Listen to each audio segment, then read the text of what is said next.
Maya woke up at 5 in the morning, just like every other day. Her body ached from yesterday's beating, but she knew better than to stay in bed even a minute longer. The small room she shared with cleaning supplies and broken furniture was dark and smelled of dampness. She quickly folded the thin blanket that barely kept her warm during cold nights and got ready for another day of survival. The apartment was small, cramped, and always felt like it was closing in on her. 3 years ago, when her father Rajesh brought Reena home as his new wife, Maya thought maybe she would finally have a mother again. She was only 12 then, still hoping that someone would love her the way her real mother had. But those hopes died quickly. Reena made it clear from day one that Maya was nothing but a burden, an unwanted reminder of the woman who came before her. Maya's morning routine never changed. She swept the entire apartment, prepared tea for everyone, and started making breakfast. Her hands moved automatically, years of practice making every task quick and efficient. She had learned that being useful was her only way to avoid some of the beatings. But even then, it was never enough. By 6:30, Reena was awake. Maya heard her heavy footsteps and felt her stomach tighten with fear. She kept her eyes down as her stepmother entered the kitchen, inspecting everything like a cruel supervisor. The tea was too hot.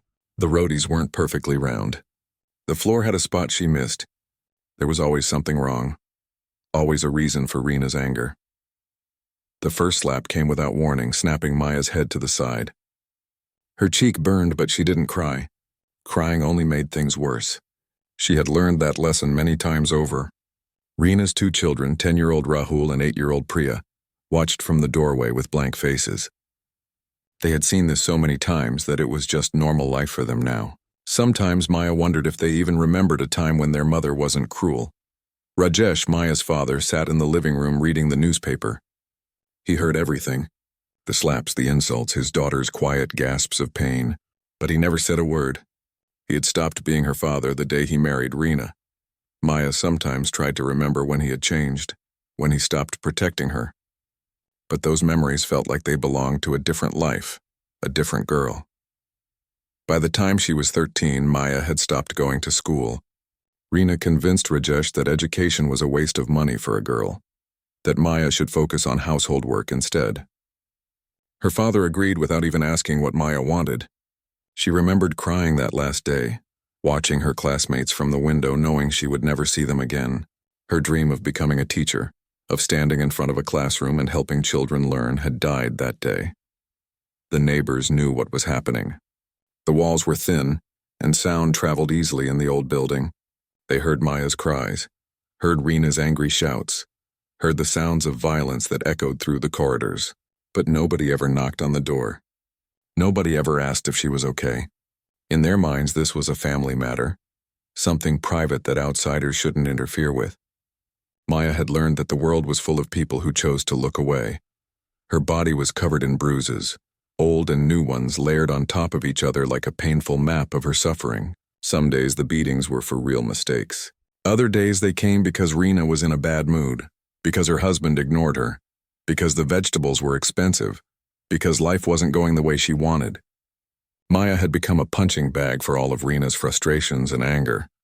The worst part wasn't even the physical pain. Maya had grown used to that, her body learning to absorb blows and recover quickly. The worst part was the loneliness, the feeling that nobody in the world cared if she lived or died. She was 15 years old and felt like she had already lived a lifetime of suffering. Sometimes, late at night, she wondered what her real mother would think if she could see her daughter now. Would she be disappointed that Maya had become so weak, so accepting of abuse? But Maya wasn't accepting it by choice. She simply had nowhere else to go. She had no other family, no money, no education to help her find work. She was trapped in this apartment with people who should have loved her, but instead made every day a nightmare. Her stepmother made sure she knew how worthless she was, how lucky she should feel that they even gave her food and shelter. And slowly, painfully, Maya had started to believe it. She ate last after everyone else had finished. Usually there wasn't much left, just scraps and cold rotis. She ate quickly, grateful for anything that would quiet the constant hunger in her belly. Reena watched her with disgust, as if Maya's very existence offended her. Sometimes Maya wondered what she had done to deserve such hatred. But there was no answer. Just endless days of pain and fear. The mirror in the bathroom showed a girl Maya barely recognized. Her eyes had lost their spark. Her face looked older than her 15 years, and her body was too thin from not getting enough food. She looked like a ghost, fading away slowly in a place where nobody noticed or cared. This was her life now, and she couldn't imagine it ever being different. Hope was a luxury she couldn't afford, a dangerous thing that only led to more disappointment.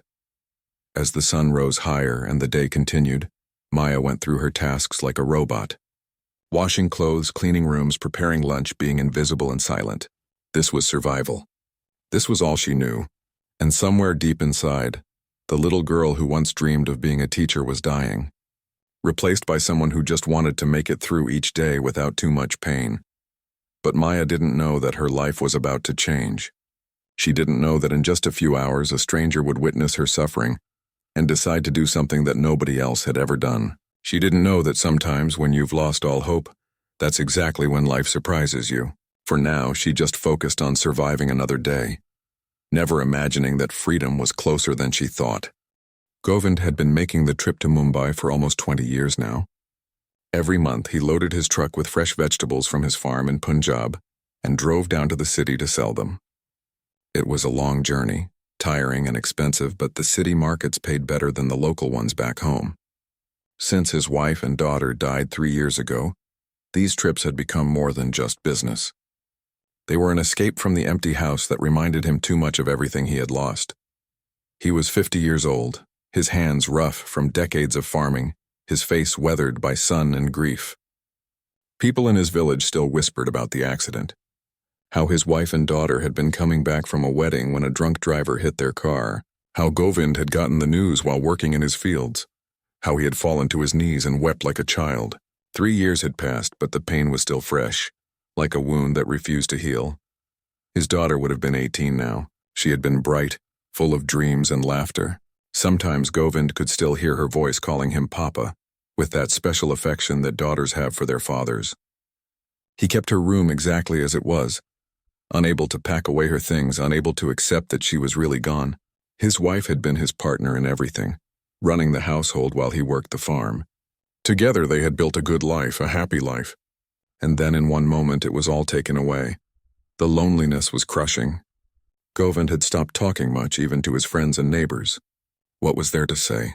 He worked from sunrise to sunset, exhausting his body so that maybe he could sleep without dreaming of his lost family. But sleep rarely came easily. Most nights he lay awake, staring at the ceiling, wondering what the point of anything was anymore. This particular trip to Mumbai was like all the others. He delivered vegetables to various shops and apartment buildings, making small talk with customers, counting his money, planning the next load. It was a hot afternoon, the kind where the air feels thick and hard to breathe. He had just one more delivery to make before he could find a cheap hotel and rest for the night. The apartment building was old and worn, paint peeling from the walls, trash scattered in the courtyard. Govind had delivered here before, nice people mostly, always paid on time. He carried a crate of tomatoes and onions up the stairs, his knees protesting the climb. He was getting old, he thought. This work wouldn't be possible forever. That's when he heard the shouting. A woman's voice, shrill and full of rage, echoing through the courtyard. Govind paused, not wanting to get involved in whatever domestic drama was happening.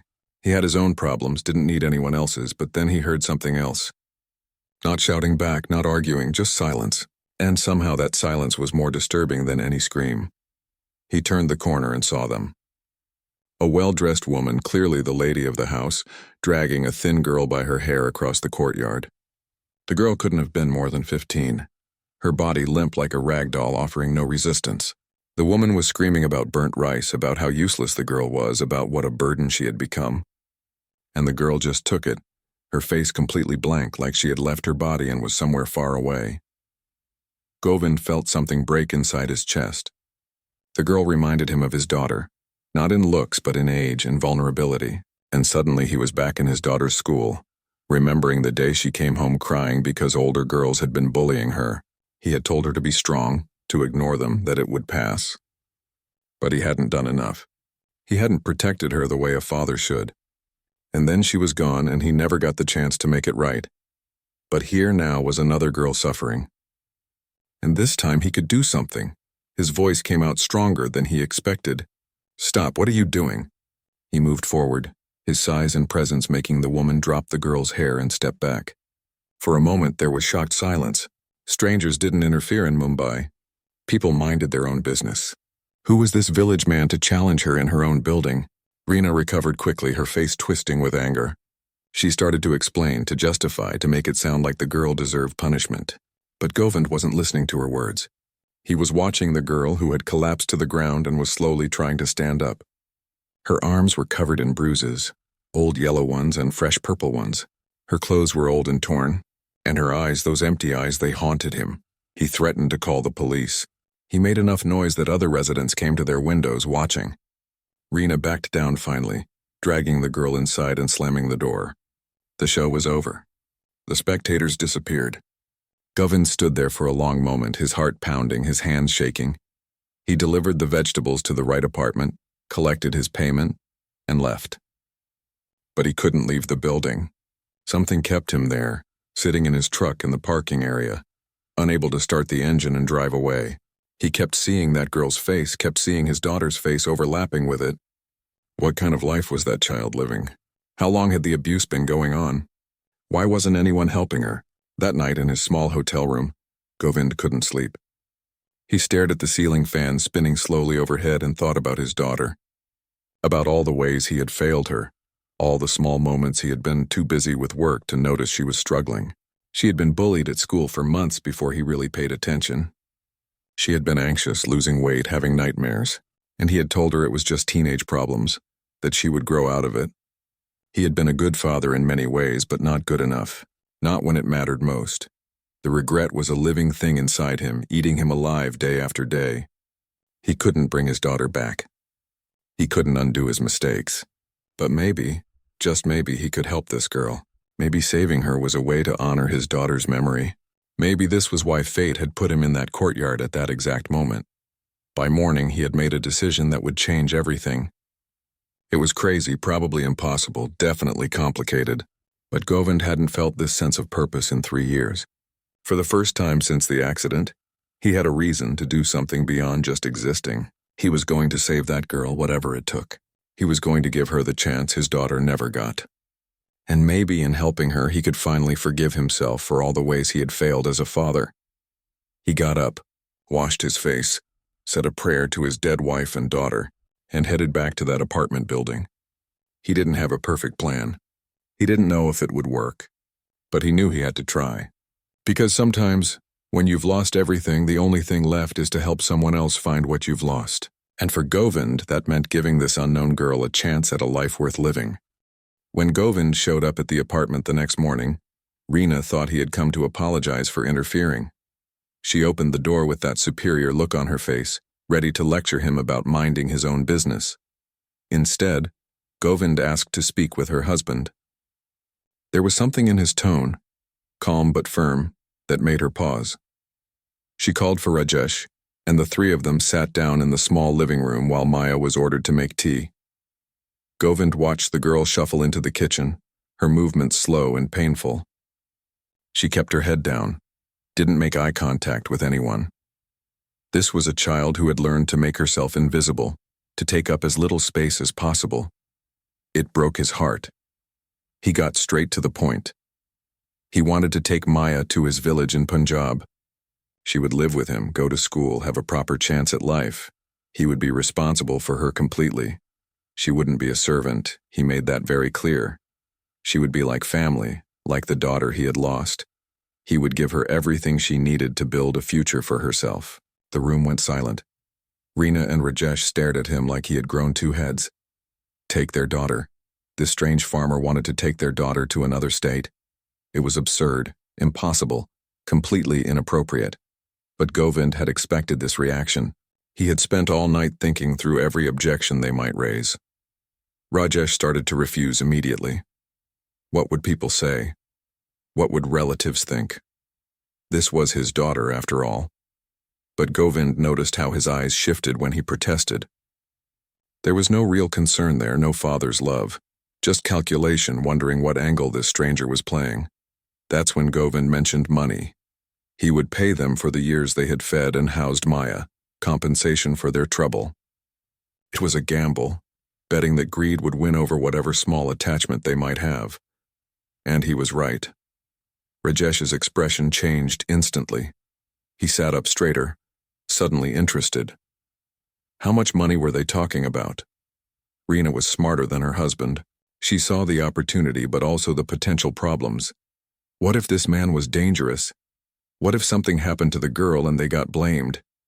She started asking questions, poking holes in the plan. But underneath her concerns, Govind could see she was excited. She wanted Maya gone. This girl was a constant reminder of her husband's first wife, a burden she had never wanted. If someone was willing to take her away and pay them too, it was almost too good to be true. The negotiations went on for hours. Neighbors started gathering outside the door, curious about what was happening. In a building where everyone knew everyone's business, this was major entertainment. A stranger wanting to take a girl to another state? The gossip would last for months. Govind remained patient through all of it. He explained that he was a respectable farmer, that he had legal documents proving his identity and ownership of his land. He offered to sign papers, to make everything official. He would become Maya's legal guardian, taking full responsibility for her well-being. If anything happened to her, he would be held accountable, not them. This wasn't some shady deal. Everything would be done properly, with witnesses.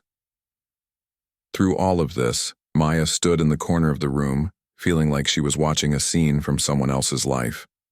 Was this real? Was this stranger actually trying to take her away from here?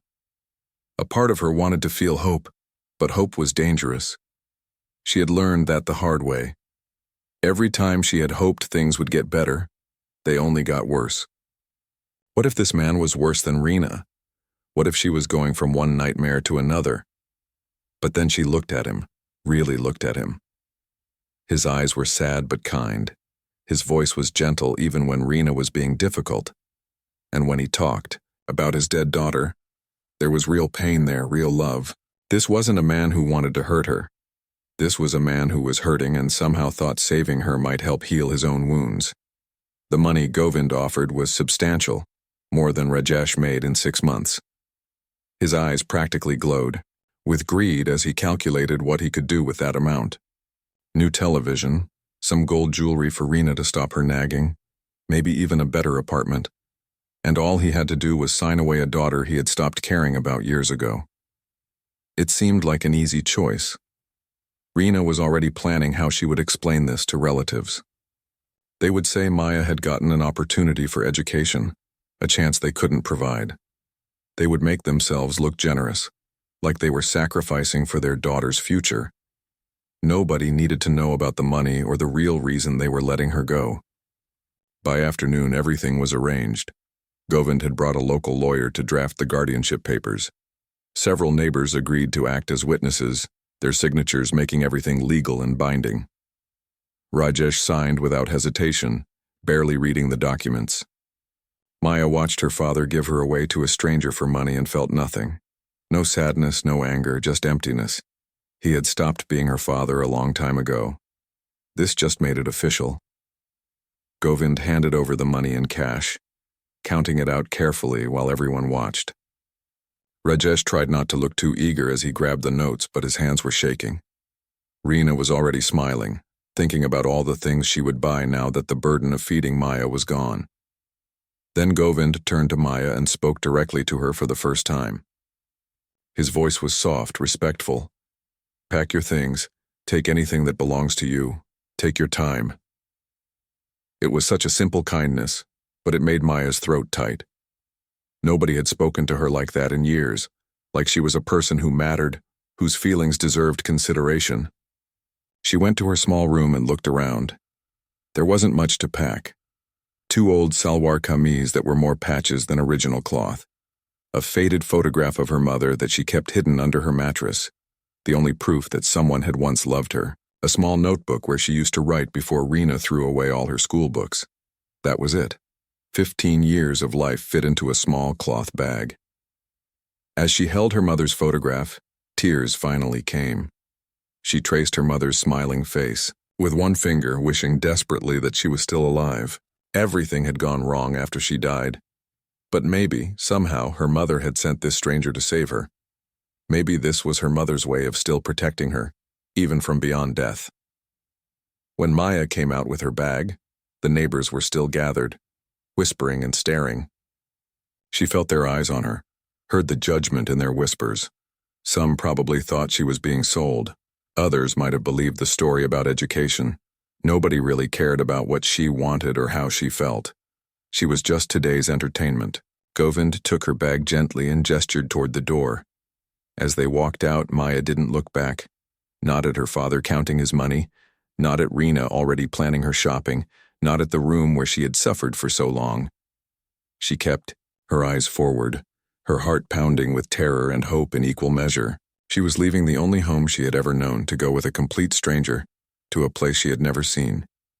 It should have felt more significant, more emotional. But mostly she just felt numb, like she was floating outside her own body watching all of this happen to someone else. In Govind's truck, sitting in the passenger seat for the first time in her life, Maya finally let herself wonder, what if this was real? What if life could actually be different? What if not everyone in the world was cruel? It was a dangerous thought, one that could lead to devastating disappointment. But as they drove away from that building, away from years of pain and suffering, Maya let herself hold on to that tiny, fragile hope. Maybe, just maybe, things could get better. Maybe this stranger had just given her something she thought she had lost forever, a chance at a future worth living. The train station was overwhelming. Maya had never been anywhere like this before. Thousands of people rushing in every direction, announcements blaring over loudspeakers, vendors shouting about their food and drinks.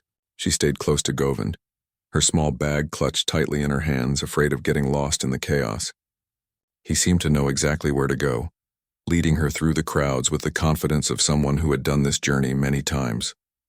They had second-class tickets, which meant seats but not air conditioning. The compartment was packed with families, business people, students, all going somewhere with purpose and plans. Maya sat by the window, pressing herself as close to it as possible, trying to take up minimal space. Old habits died hard. Even though Govind had told her the seat was hers, she couldn't quite believe she had a right to be comfortable. Govind sat across from her, giving her space but staying close enough to be protective. He didn't push her to talk, didn't ask a million questions like some people might have. He just let her be, occasionally pointing out interesting things through the window as the city slowly gave way to suburbs and then to open countryside. For the first few hours, Maya barely spoke. She was too overwhelmed, too scared, too uncertain about what was happening. The train lurched and swayed, the rhythmic sound of wheels on tracks creating a strange kind of music. Maya watched India pass by outside her window. Fields of crops, small villages, people working in the hot sun, children playing by the railway tracks.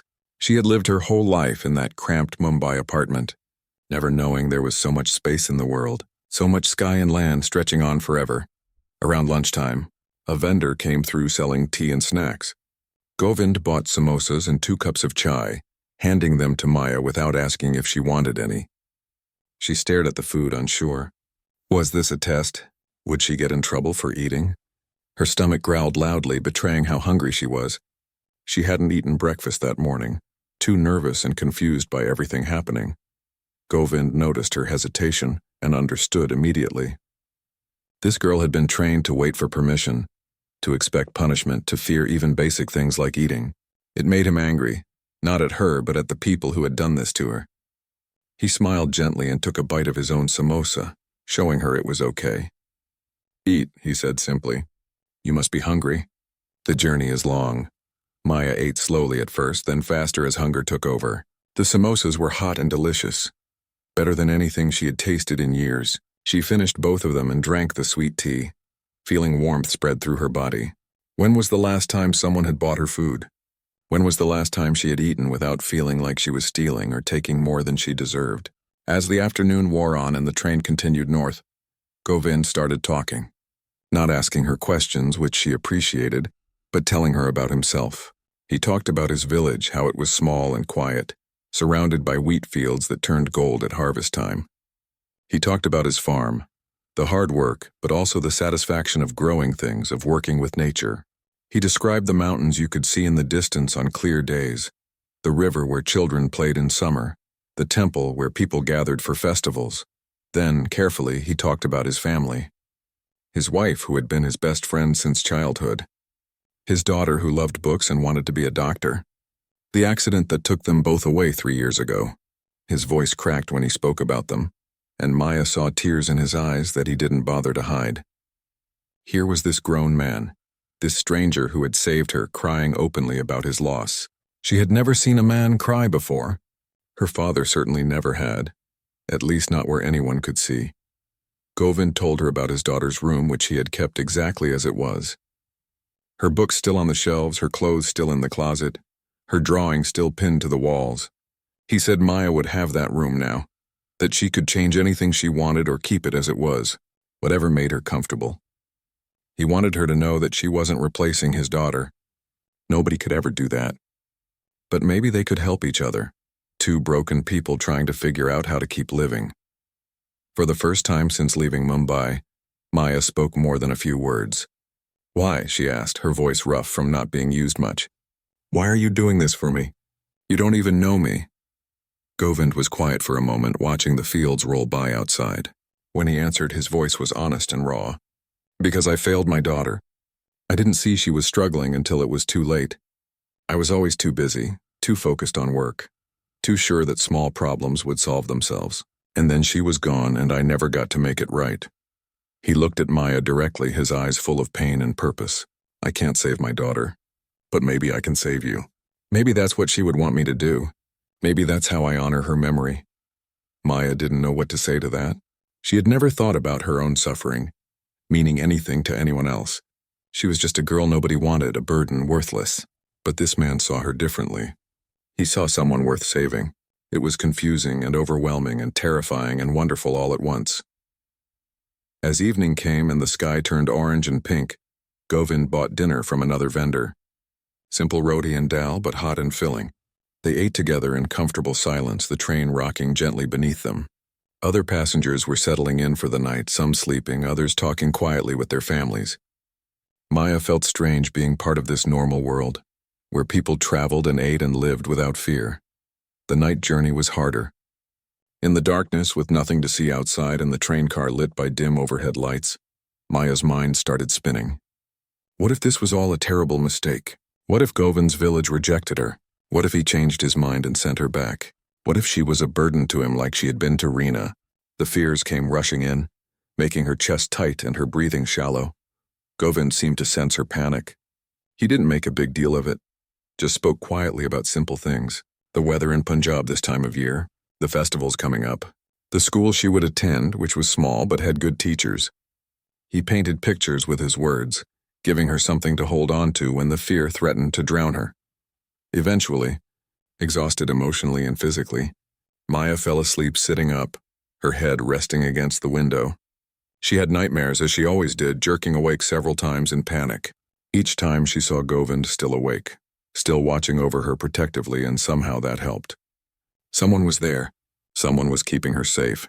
It was a new feeling, one she barely knew how to process. By morning, the landscape had completely changed. Gone were the flat plains around Mumbai. Now there were fields everywhere, dotted with villages and small towns. The air felt different coming through the window, cleaner somehow. People at the station spoke different languages, wore different clothes. Maya was far from everything she had ever known, going into a completely unknown future with a man who was still mostly a stranger. But as the sun rose and painted everything gold, Maya felt something shift inside her. It was small, barely there, fragile as a soap bubble, but it was real. It was hope. Not the desperate, painful hope she used to have that her father would suddenly love her again, or that Reena would wake up kind. This was different. This was the hope that maybe, possibly, life didn't have to be just survival and suffering. Maybe there was something more out there, something worth living for. Govind bought her breakfast, tea, and fresh pakoras from a station vendor. As she ate and watched the Punjab countryside roll by, Maya let herself imagine stepping off this train into a new life. A life where she went to school and learned things. A life where she ate regular meals and slept in a real bed. A life where nobody hit her, nobody screamed at her, nobody made her feel like she wished she didn't exist. It seemed impossible, too good to be true. But the train kept moving forward, carrying her away from the past and toward something unknown. And for the first time in years, Maya felt like maybe, just maybe, unknown didn't have to mean terrible. Sometimes it could mean better. The moment Govind's truck pulled into the village, Maya knew they were being watched. Faces appeared in doorways and windows. People working in their fields stopped and stared. Word traveled fast in small places, and clearly everyone already knew about the girl Govind was bringing home. The whispers started before she even got out of the truck.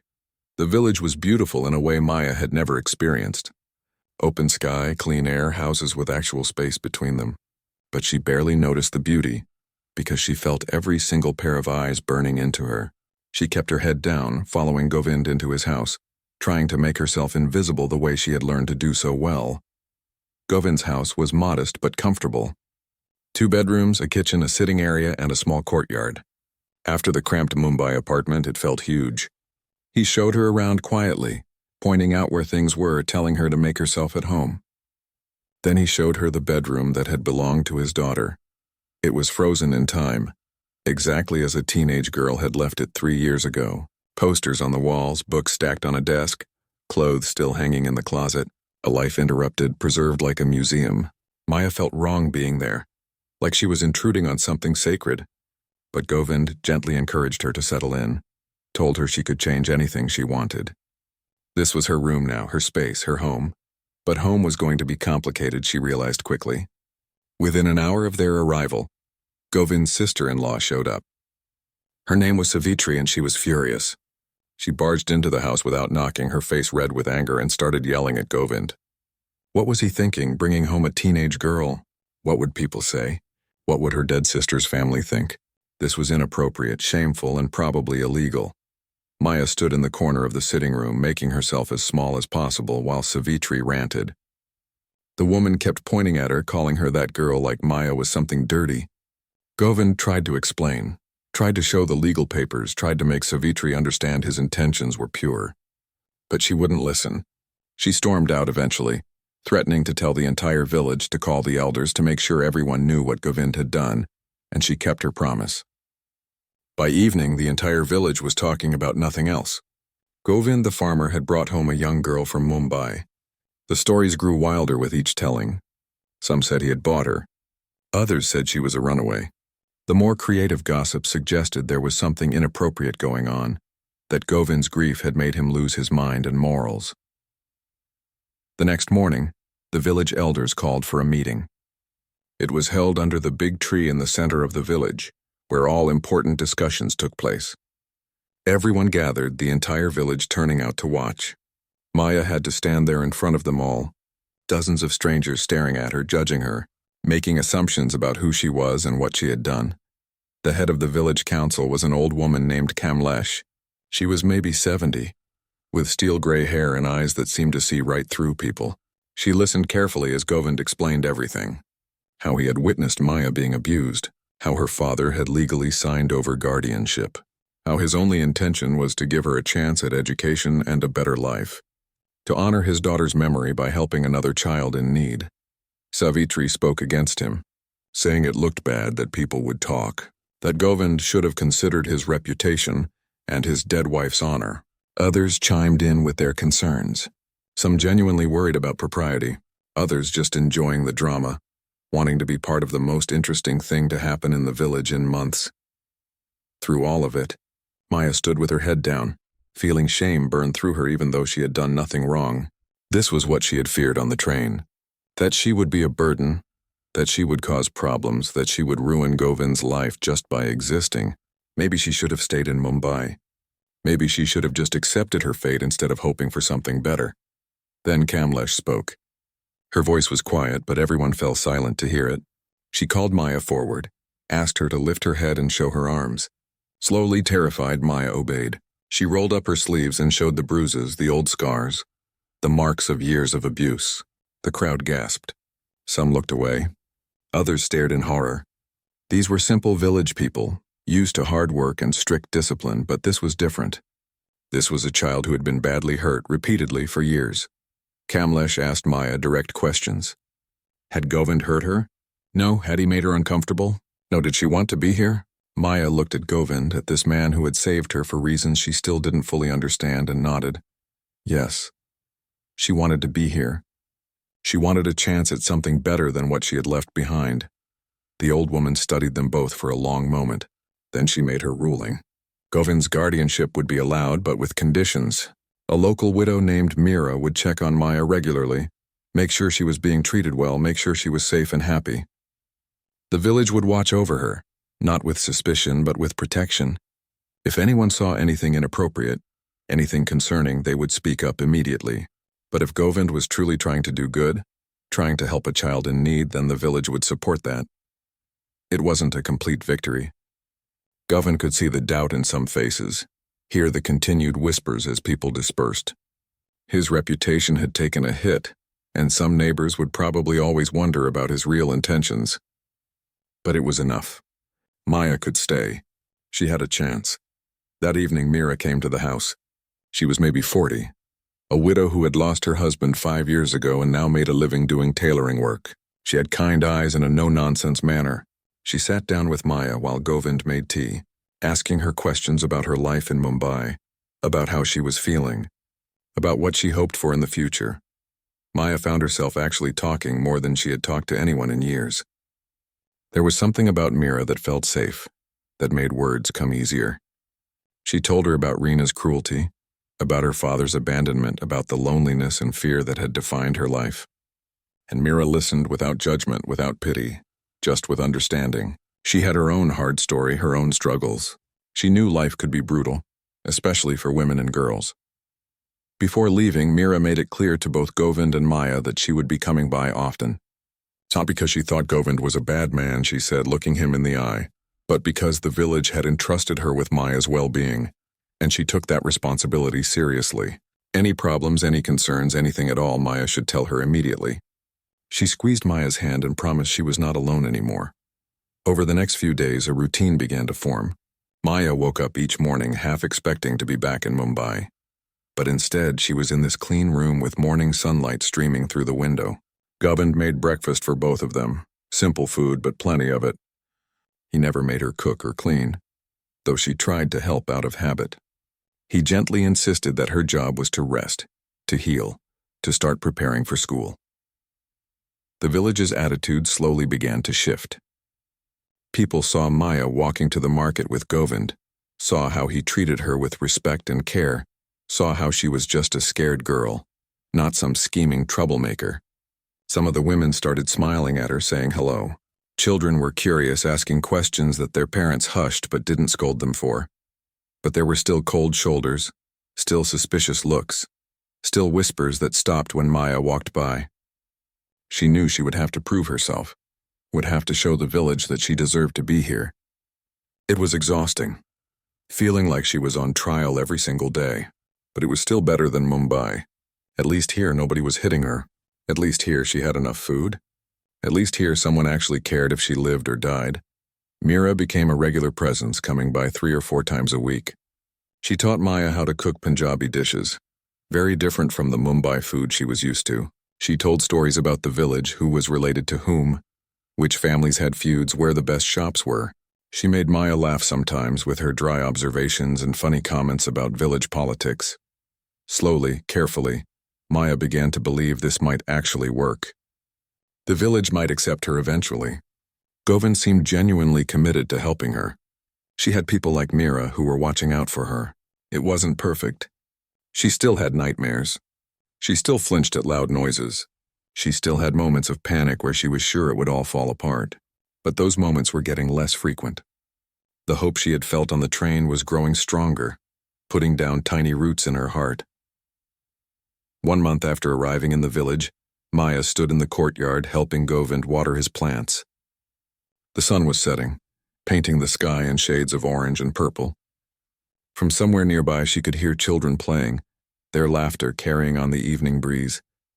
And for just a moment, Maya felt something she hadn't felt in years.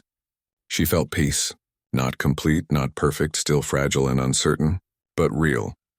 She was not happy yet, not healed, not whole, but she was safe, and safety was something she had stopped believing was possible. It was a start. It was everything. The first morning Maya woke up in Govind's house without immediately feeling afraid was 2 months after her arrival. She lay in bed for a few extra minutes watching dust particles float in the sunlight streaming through the window, and realized her heart wasn't pounding. She wasn't bracing for someone to burst in yelling. She wasn't calculating how quickly she could get up and start working to avoid punishment. She was just lying there, peaceful and warm, in a room that was starting to feel like it might actually be hers. But old fears don't disappear overnight. They live in your body, in your bones, in the way you react before your mind even catches up. Maya discovered this when she accidentally dropped a glass in the kitchen one morning. It shattered on the floor, pieces scattering everywhere, and Maya's entire body went cold. She froze, waiting for the blow that would surely come. Her arms came up automatically to protect her face. Her breathing stopped. Time seemed to slow down as panic flooded through her. Govind appeared in the doorway, and Maya couldn't help it. She cringed away from him. For just a second, she saw him as Reena, as her father, as everyone who had ever hurt her. But Govind didn't yell. He didn't raise his hand. He simply picked up the broom from the corner and started sweeping up the glass. His voice was calm, almost gentle. Accidents happen. That's why they're called accidents. Go sit down before you cut your feet. Maya stood there shaking, unable to process what had just happened. No punishment, no screaming, no slap across the face for being careless and stupid. She watched Govind sweep up every piece of glass, dump it in the trash, and then make her sit down while he checked her hands and feet to make sure she wasn't cut. She started crying then, confused tears she couldn't explain. Govind didn't ask her to stop or tell her she was overreacting. He just let her cry, then brought her tea when the tears finally stopped. That was the first of many lessons Maya had to learn. That mistakes weren't always punished. That kindness could exist without conditions. That she didn't have to earn basic care by being perfect. Each lesson was hard in its own way, because they all required her to let go of beliefs that had kept her alive in Mumbai, but were now holding her back. School was terrifying. Maya had missed 2 years of education, and even before that, her schooling had been interrupted and inconsistent. She was 15, but had the education level of maybe a 12-year-old. Govind enrolled her in the village school, and suddenly she was sitting in a classroom with kids younger than her, feeling stupid and ashamed. The other students whispered about her. The new girl, the one living with Govind uncle, the one from Mumbai with the strange accent and the sad eyes. Teachers tried to be patient, but Maya could see their frustration when she didn't understand things that came easily to the other kids. Math was especially hard. She would stare at problems that everyone else solved in minutes, her mind going blank with panic. Coming home from school in tears became a regular thing. She wanted to quit, to stop embarrassing herself, to hide in her room and never come out, but Govind wouldn't let her give up. He hired a tutor, a retired teacher named Aaron who lived 2 houses down. 3 times a week, Arun would come over in the evenings and patiently work through lessons with Maya, helping her fill in the gaps in her knowledge. Those tutoring sessions were frustrating and exhausting. Maya felt stupid, slow, broken. She would get angry at herself, crumple up papers, want to throw books across the room, but Arun never got impatient. He just kept explaining things different ways until something clicked, and slowly, painfully, Maya started to understand. The math problems started making sense. The reading comprehension got easier. She began to remember things from lessons instead of her mind going blank from anxiety. Govind helped too, sitting with her at the kitchen table after dinner, going over homework together. He wasn't educated beyond high school himself, but he could help with basic subjects. More importantly, he believed in her. When she said she was too stupid to learn, he told her that wasn't true. When she wanted to quit, he reminded her why education mattered. When she got a good grade, even if it was just passing, he celebrated like she had won a prize. Mira continued her regular visits, and she became something like the mother figure Maya had lost. She taught Maya practical things like cooking and sewing and how to bargain at the market, but she also taught her emotional things, harder lessons about how to live in the world. She told Maya stories about her own life, about losing her husband, about the hard years when she didn't know how she would survive. She showed Maya that suffering didn't have to define you forever, that healing was possible even when it seemed impossible. One evening, Mira brought fabric and taught Maya to stitch. As they sat together working on a simple pillowcase, Mira said something that stuck with Maya. You know, people think time heals all wounds.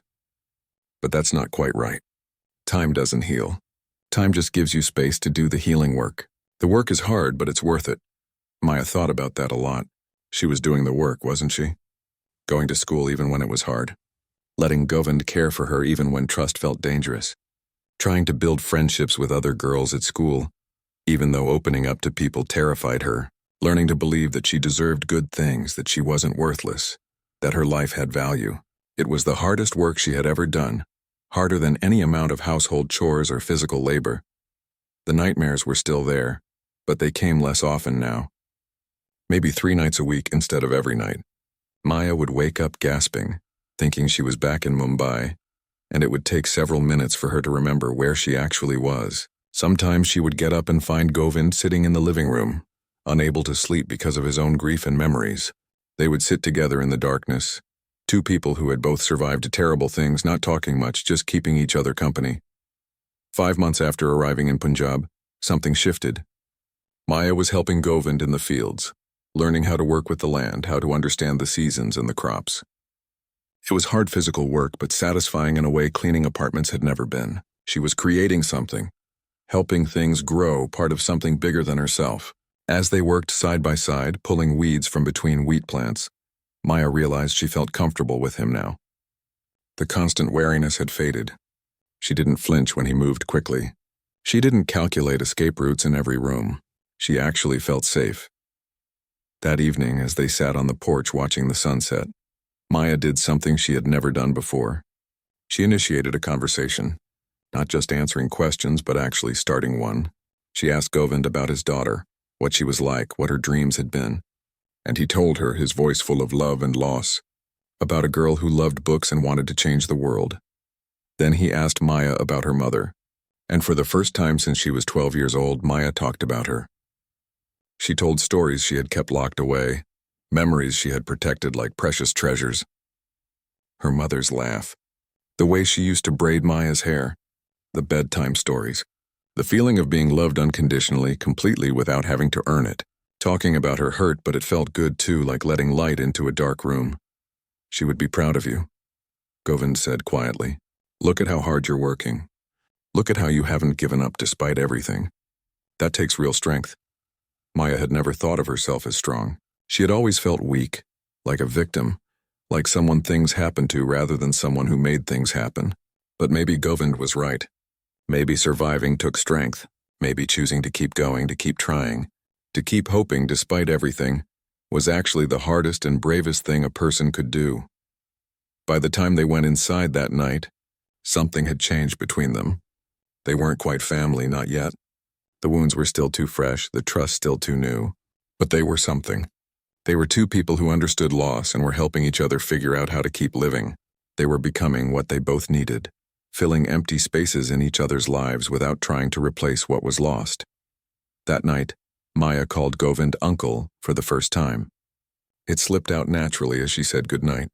She saw his eyes fill with tears, saw him quickly turn away so she wouldn't see him cry. But she had seen, and it was okay. His tears weren't scary or weak. They were human. They were real. They were proof that feeling things, even painful things, was part of being alive. Maya went to bed that night and slept all the way through without nightmares for the first time in years. She woke up to sunlight and birds singing and the smell of tea brewing in the kitchen. She got up without fear, got dressed without hurrying, and went to join Govind for breakfast. It was just another morning, nothing special, nothing dramatic. But for Maya, it was everything. It was proof that life could be different, that healing was real, that maybe, possibly, she was going to be okay. Maya had been living with Govind for 18 months when they appeared. She was coming back from school, her bag heavy with books, thinking about the math test she had actually done well on. She was almost at the house when she saw the familiar truck parked outside. Her blood went cold. Even before she saw them, she knew. Her father and Reena had found her.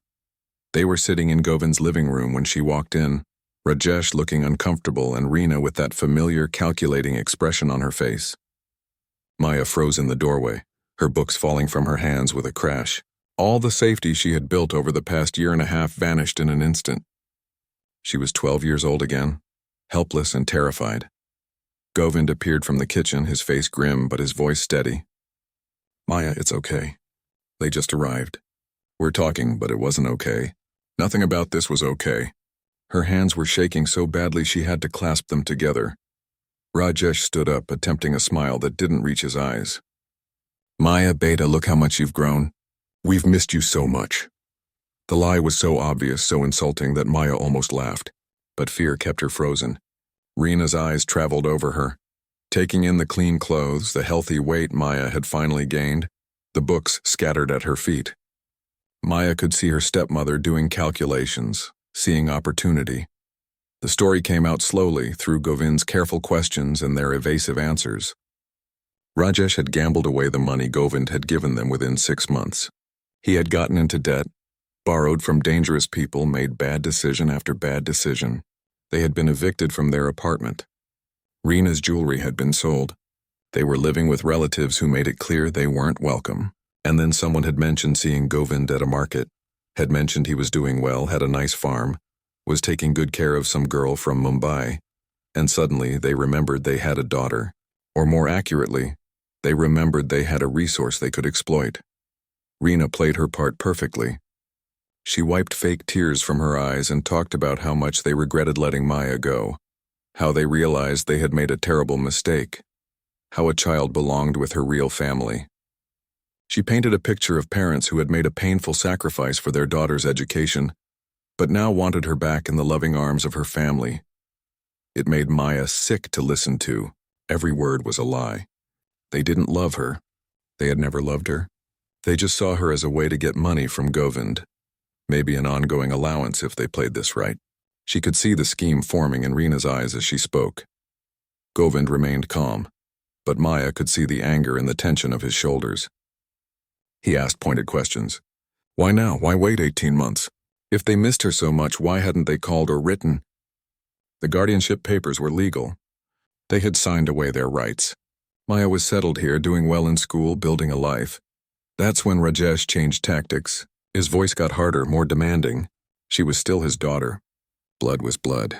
The papers might be legal, but what would people say about a grown man keeping a teenage girl who wasn't related to him? He could make trouble, go to authorities, spread rumors that would destroy Govind's reputation completely this time. Maya felt rage building inside her, something she had never allowed herself to feel before. Anger had always been dangerous, something that led to worse beatings.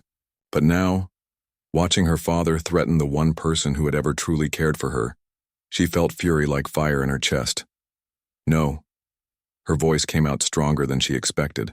Everyone turned to look at her. I'm not going back with you. Reena's fake sympathy vanished immediately. You ungrateful girl. After everything we did for you, we raised you, fed you, gave you a home. You beat me every day, Maya said, her voice shaking but determined. You starved me. You made me sleep on the floor. You told me I was worthless. That's not raising a child.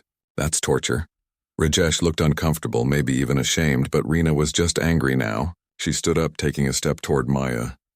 How dare you speak to me that way? You need to learn some respect. Govind moved between them instantly, his presence protective. You will not touch her. Not now, not ever again. The confrontation escalated. Voices got louder. Reena made threats. Rajesh demanded they talk reasonably about this. Through it all, Maya stood her ground, refusing to go back, refusing to even consider it. She had worked too hard, come too far, healed too much to return to that nightmare. Neighbors started gathering outside, drawn by the shouting. Mira pushed her way in, having heard what was happening. She took one look at the situation and immediately stood next to Maya, putting a protective hand on her shoulder. The entire village knows this girl's story. We all know what she escaped from. You're not taking her anywhere. Rajesh tried to grab Maya's arm to physically force her to leave with them, but Govind blocked him and suddenly other villagers were crowding in. Men who had seen Maya grow and change over the past year and a half. Women who had watched her slowly come back to life. They formed a wall around her, protecting her. Kamlesh, the village elder, arrived with several other council members. Her voice cut through the chaos. What is happening here? When told, she demanded to see the guardianship papers. Govind produced them, legal and official. She asked Maya directly in front of everyone, Do you want to go with these people? No, Maya said, her voice clear despite her tears. They're not my family. They never were. Uncle Govind is more family to me than they ever were. Reena played her last card, getting louder and more dramatic. She claimed Maya had been poisoned against them, that Govind had brainwashed her, that she was being held against her will. She demanded they call the police, insisted on an official investigation. Fine, Kamlesh said. Let's involve the authorities. The police came the next day. An inspector from the nearby town, tired and bureaucratic, ready to dismiss this as another family dispute. But then he saw Maya's arms where old scars were still visible. He listened to testimony from Mira, from the school teacher, from neighbors who had watched Maya's transformation. He reviewed the guardianship papers, found them completely legal. He asked Maya questions privately, away from everyone else. Where did the scars come from? Was Govind treating her well? Did she feel safe? Was anyone forcing her to say anything?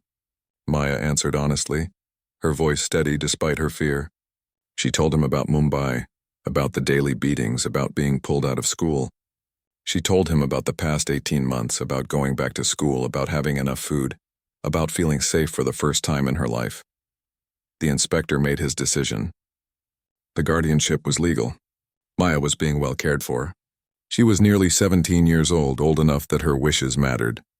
Unless they had evidence of abuse or coercion, which they clearly didn't, there was no basis to remove her from Govind's care. He suggested Rajesh and Reena return to Mumbai and consider their own lives rather than trying to disrupt their daughters. Reena exploded, screaming about injustice, about how everyone was against them, about corruption and favoritism. But the inspector had made his ruling. Rajesh grabbed his wife's arm and dragged her toward their truck, knowing they had lost. Before getting in, he turned back one last time, looking at Maya. For just a second, she thought she saw something like regret in his eyes. Maybe he remembered when she was little, when he had been a real father to her. Maybe he realized what he had thrown away, what he had let Reena destroy. But then the moment passed and he got in the truck. They drove away, back to their failed life in Mumbai, back to their debts and their misery. Maya stood in the yard surrounded by villagers who had become her community, watching the truck disappear. She should have felt victorious. She had stood up to them, refused to be taken back. But mostly she just felt sad, not for them, but for the father she had once had, the one who died long before Reena came into their lives. She was mourning a person who didn't exist anymore, a relationship that was never coming back. That night, sitting on the porch with Govind as the stars came out, Maya finally let herself cry. Not scared tears or angry tears, but grief tears. Govind sat beside her, not trying to fix it or make it better, just being there while she mourned. When the tears finally stopped, she felt lighter somehow, like she had been carrying a weight she didn't even know about and now it was gone. Thank you, she said quietly, for not letting them take me, for protecting me. Govind put his hand over hers, a gentle fatherly gesture. You're my family now, Maya. That's what family does. We protect each other. And Maya realized it was true. This man who wasn't related to her by blood, this village that had been strangers 18 months ago, they were her real family now. Not perfect, not without complications, but real. They had chosen her and she had chosen them. And that choice, that commitment was stronger than any blood tie could ever be. She was finally truly free. Not just free from Mumbai, but free from the hold her father and Reena had on her heart. She had faced them and survived. She had stood up for herself and won. She was not that scared, beaten girl anymore. She was becoming someone new, someone stronger. And for the first time since her mother died, Maya felt like she knew who she was. She was a survivor. She was a fighter. And most importantly, she was loved. 3 years had passed since that confrontation with her father and stepmother. Maya stood in the courtyard of the village school wearing her best salwar kameez, holding her certificate with trembling hands. She had finished at the top of her class. The girl who once couldn't do basic math, who had missed years of education, who had been told she was stupid and worthless, had just graduated with the highest marks in the entire school. The small crowd clapped as the headmaster praised her dedication and hard work. Maya saw Govind in the audience, tears streaming down his weathered face, not bothering to hide them. Next to him sat Mira, beaming with pride. Half the village had turned out to celebrate. These people who had once whispered and doubted but now cheered for her like she was their own daughter. 20 years old now. Maya had grown into someone she barely recognized from that terrified 15-year-old who arrived on the train. She stood taller, spoke with confidence, had opinions and dreams she wasn't afraid to share. The bruises were long healed, replaced by sun-darkened skin from working in the fields. The fear in her eyes had been replaced by determination and quiet strength. Govind had saved money for years, setting aside every extra rupee for Maya's education. His farm had prospered, partly through hard work but mostly through the joy of having someone to work for again. Maya helped with the farming not as labor but as a partner. They worked together, planned together, made decisions together. The farm was as much hers as his now, though neither of them talked about it in those terms. College had been difficult, but rewarding. Maya studied education at a college in the nearby town, traveling there by bus every day and coming back each evening. She wanted to teach, had always wanted to teach, even when that dream seemed impossible. Now she was about to make it real. The village school had offered her a position starting next term. She would teach the younger children, helping them learn to read and write, maybe inspiring some of them the way she wished someone had inspired her. But teaching at the local school wasn't her only dream. Once a month, Maya traveled to the women's shelter in the town, volunteering her time to work with women and girls who had escaped abuse. She understood them in a way no textbook education could teach.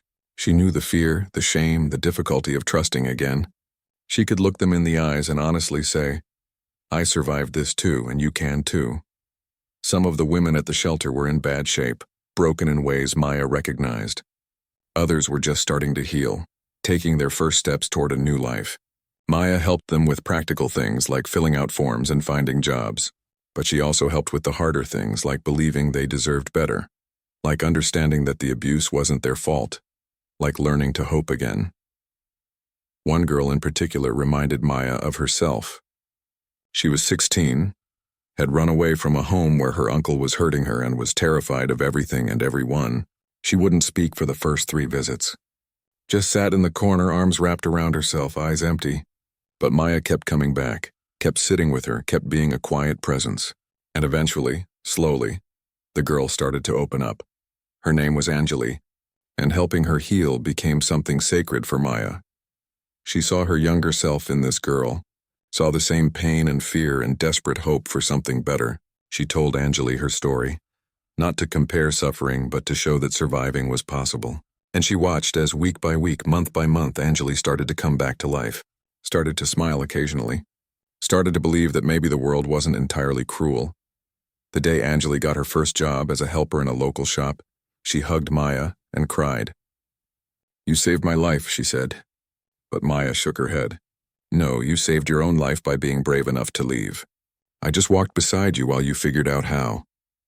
Back in the village, Maya had become something of a quiet legend. The girl Govind saved, the one who came back from hell.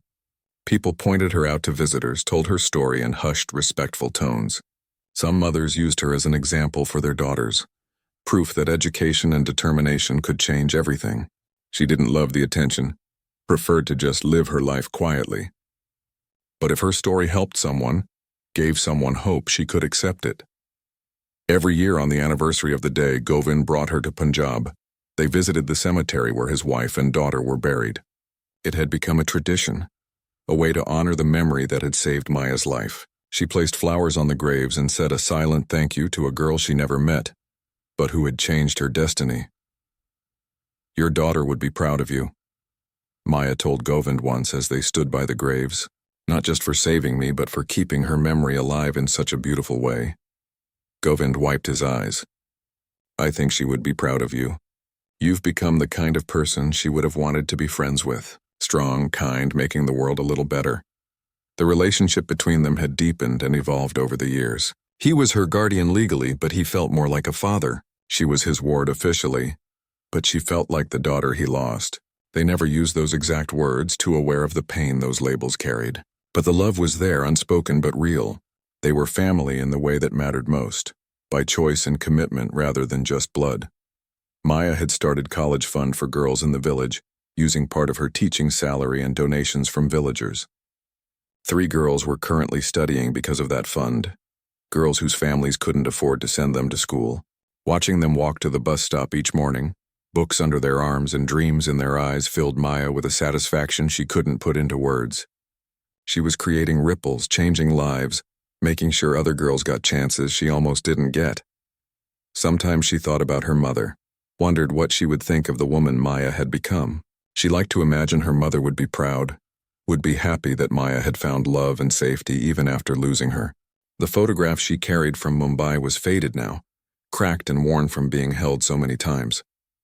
But her mother's smile was still visible, still a reminder that love had existed once and could exist again. She thought about her father sometimes too, but without anger now. She had worked through that with a counselor at the women's shelter, learned to separate the father who once loved her from the man he became. She hoped he was okay, hoped he had figured out his life, hoped he had found some peace, but she didn't need anything from him anymore. No closure, no apology, no explanation. She had built her own life without him, and that was enough. The night before she started her new teaching job, Maya couldn't sleep. She sat on the porch watching the stars, thinking about how far she had come, from a girl who couldn't imagine tomorrow to a woman planning years into the future, from someone who thought she was worthless to someone who knew her life had purpose and meaning, from a victim to a survivor to someone who was helping other victims become survivors too. Govind found her there and sat down beside her. "Nervous about tomorrow?" "Excited," Maya corrected. "I've been waiting for this my whole life." They sat in comfortable silence for a while, just existing together in the peaceful night. Then Maya said something she had been thinking about for a long time. "You know, Uncle, people call me the girl you saved. But I think we saved each other. You gave me a life, but I gave you a reason to keep living too. We healed together." Govind nodded, unable to speak for a moment. When he found his voice, it was thick with emotion. "You're right. After I lost my family, I was just going through the motions. But then you came along, this scared girl who needed so much help, and suddenly I had a purpose again.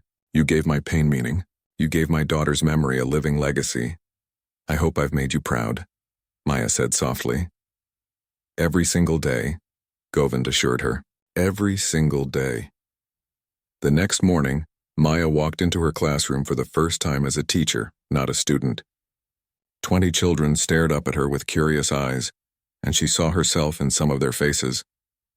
The quiet ones in the back, the ones with clothes that didn't quite fit, the ones who looked like they carried heavy burdens for such small shoulders. She introduced herself simply. "My name is Maya, and I'm your new teacher. I didn't always love learning. In fact, I used to think I was bad at it, but I had people who believed in me, who helped me see that I was capable of more than I thought. And now I'm here to do the same for you. This classroom is a safe space. Here, you can make mistakes and learn from them. Here, every question matters. Here, everyone is valued." One little girl in the front row raised her hand shyly. "Teacher, is it true you came from Mumbai?" "That's what my mother said," Maya smiled. "Yes, it's true. I came here when I was 15 and this village became my home. Sometimes life takes us on unexpected journeys and we end up exactly where we're supposed to be." As the day progressed, Maya found her rhythm. Teaching came naturally to her because she remembered what it felt like to struggle, to not understand, to be afraid of looking stupid. She was patient with the slow learners, encouraging with the shy ones, and challenging with those who needed to be pushed. By the end of that first day, she was exhausted but fulfilled in a way she had never experienced before. Walking home that evening, she passed by familiar houses and waved to neighbors.